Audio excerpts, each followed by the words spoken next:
They say with anything, your first impression is crucial. Will you like what you see? Will you want to go back for more? Or do you think you should push it to the side in favor of other things?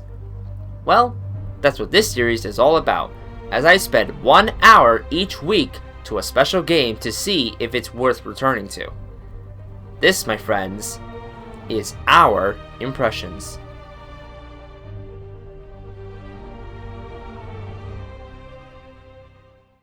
So, get this. I call myself PS2Man, but I have never once before played Shadow of the Colossus. When this game came out in 2005, I was merely 9 years old and had no idea this even existed. As I grew older, I heard about this game, mainly from the countdown makers, but it didn't pique my interest. Flash forward to E3 2017 when the PS4 remake was announced, and my interest had finally taken over, and I was curious what exactly I was missing out on. At long last, I gave it a shot, and I'm ready to share my first impression, which basically sounds like this. Oh yes!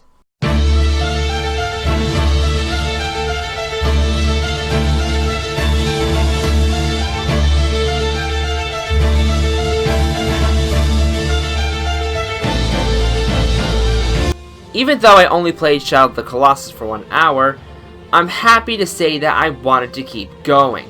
I loved what I played.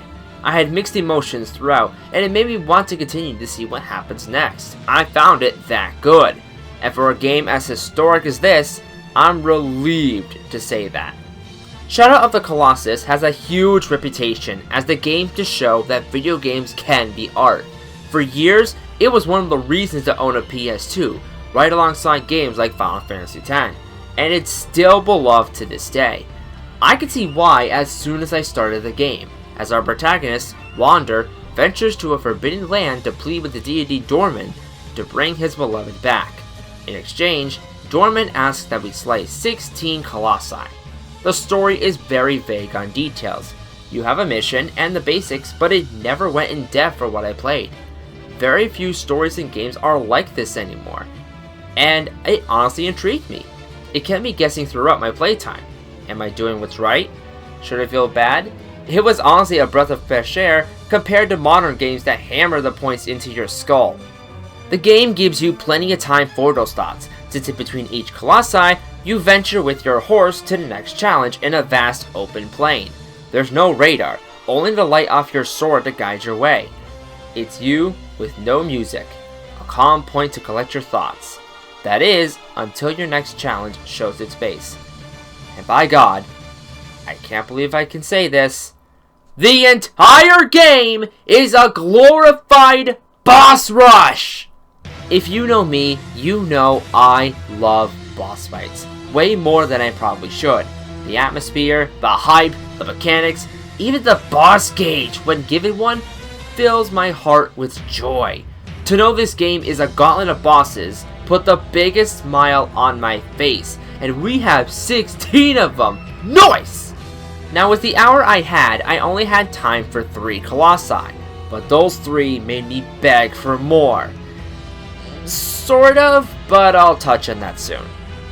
Wander has 2 weapons, a bow and arrow, and a sword.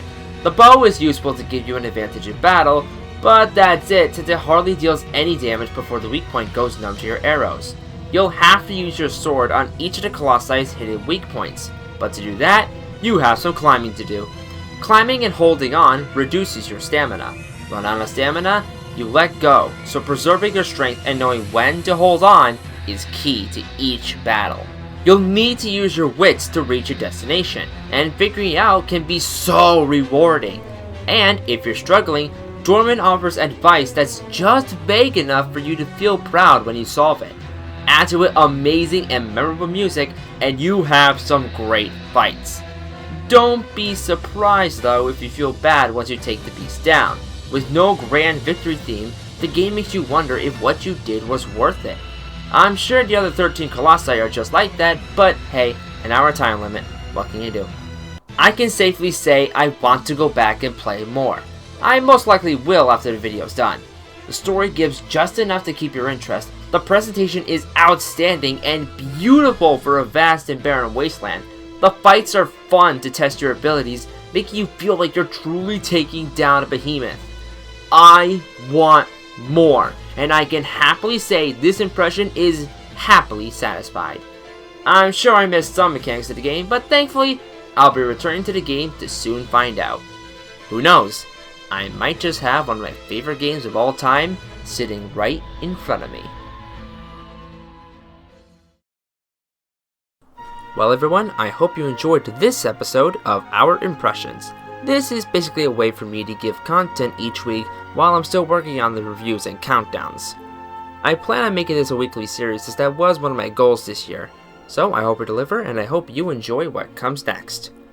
As always, please stay safe, take care, and I'll see you next time.